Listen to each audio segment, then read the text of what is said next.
السلام علیکم گائز، کیا حال ہے آپ کے؟ کیسے ہو آپ لوگ؟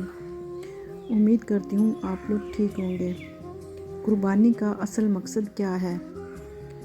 عید صرف نئے کپڑے پہننے کا نام نہیں، عید اصل میں دلوں کو جوڑنے، غریبوں کو یاد رکھنے اور اللہ کی رضا حاصل کرنے کا دن ہے۔ بہت سے لوگ قربانی تو کر لیتے ہیں لیکن قربانی کا اصل مقصد بھول جاتے ہیں۔ قربانی صرف جانور ذبح کرنے کا نام نہیں، یہ اپنے غرور، لالچ اور خود غرضی کو اللہ کے لیے قربان کرنے کا پیغام ہے۔ عید کے دن ہمیں سب سے پہلے اپنے ان رشتہ داروں کو یاد رکھنا چاہیے جو خاموشی تکلیف برداشت کر رہے ہوتے ہیں، جن کے گھروں میں گوشت خریدنے کی طاقت نہیں ہوتی، جن کے بچے دوسروں کو خوش دیکھ کر خاموش ہو جاتے ہیں۔ یاد رکھیں، قربانی کا گوشت صرف اپنے فریج بھرنے کے لیے نہیں بلکہ ان خالی برتنوں تک پہنچانے کے لیے ہے جہاں کئی دنوں سے چولہا نہیں جلا۔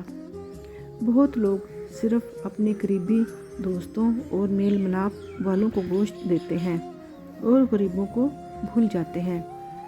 یہ بات بہت غلط ہے۔ حالانکہ اللہ کے نزدیک سب سے خوبصورت قربانی وہ ہے جس سے کسی مجبور کے چہرے پر مسکراہٹ آ جائے۔ اگر آپ کے آس پاس کوئی یتیم ہے، کوئی بیوہ ہے، کوئی سفید پوش خاندان ہے تو عید کے دن ان کے دروازے تک ضرور جائیں، کیونکہ ہو سکتا ہے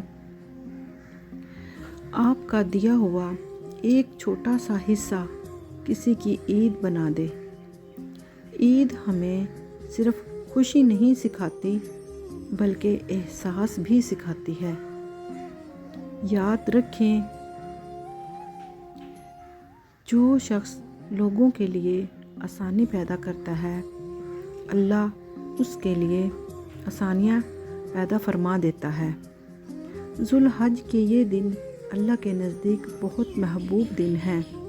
ان دنوں میں عبادت، ذکر، صدقہ اور روزوں کی بہت فضیلت ہے، خاص طور پر عرفہ کا روزہ، جس کے بارے میں ہمارے پیارے نبی حضرت محمد صلی اللہ علیہ وسلم نے فرمایا کہ مجھے اللہ سے امید ہے کہ یہ ایک پچھلے اور ایک آنے والے سال کے گناہوں کا کفارہ بن جاتا ہے۔ سوچیں، اللہ اپنے بندوں پر کتنا مہربان ہے۔ صرف ایک دن کا روزہ اور 2 سال کے گناہوں کی معافی کی امید۔ اگر آپ حج پر نہیں گئے تب بھی عرفہ کا روزہ رکھنے کی کوشش کریں، شاید یہی روزہ آپ کی زندگی بدل دے۔ عید کے دن تکبیرات پڑھیں،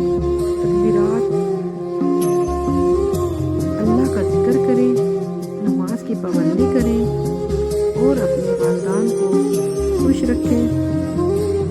سب سے بڑی بات ہے کہ اپنے والدین کو خوش رکھیں، اپنے آس پاس والوں کا خیال رکھیں، کیونکہ بہت لوگ ایسے بھی ہیں جن کے والدین اب اس دنیا میں نہیں رہے اور وہ صرف ان کی آواز سننے کو ترستے ہیں۔ عید پر صرف تصویریں اور دکھاوا ضروری نہیں، اصل خوبصورتی تو اخلاق میں ہوتی ہے، معافی مانگنے میں ہوتی ہے، رشتے جوڑنے میں ہوتی ہے۔ اگر کسی سے ناراضگی ہے تو عید سے پہلے دل صاف کر لیں، کیونکہ نفرت کے ساتھ بنائی گئی عید صرف ایک رسم بن کر رہ جاتی ہے۔ اور یاد رکھیں، عید ان لوگوں کے لیے بھی دعا کرنے کا دن ہے جو بیمار ہیں، جو قرض میں ڈوبے ہوئے ہیں، جو پریشان ہیں اور جو خاموشی سے آزمائشوں سے گزر رہے ہیں۔ اپنی دعاؤں میں پوری امت مسلمہ کو یاد رکھیں، ہو سکتا ہے کہ آپ کی ایک دعا کسی کی تقدیر بدل دے۔ آمین۔ قربانی کا گوشت بانٹتے وقت یہ نہ دیکھیں کہ کون آپ کو واپس کیا دے گا، بلکہ یہ دیکھیں کہ اللہ آپ کے اس عمل سے کتنا راضی ہوگا، کیونکہ دنیا کا دکھاوا ختم ہو جاتا ہے لیکن اللہ کے لیے کیا گیا عمل ہمیشہ باقی رہتا ہے۔ عید کا اصل پیغام یہی ہے، محبت بانٹو، نفرت ختم کرو، غریبوں کو یاد رکھو اور اللہ کے قریب ہو جاؤ۔ اللہ ہم سب کی قربانی، عبادت، دعائیں اور روزے قبول فرمائے، آمین ثم آمین۔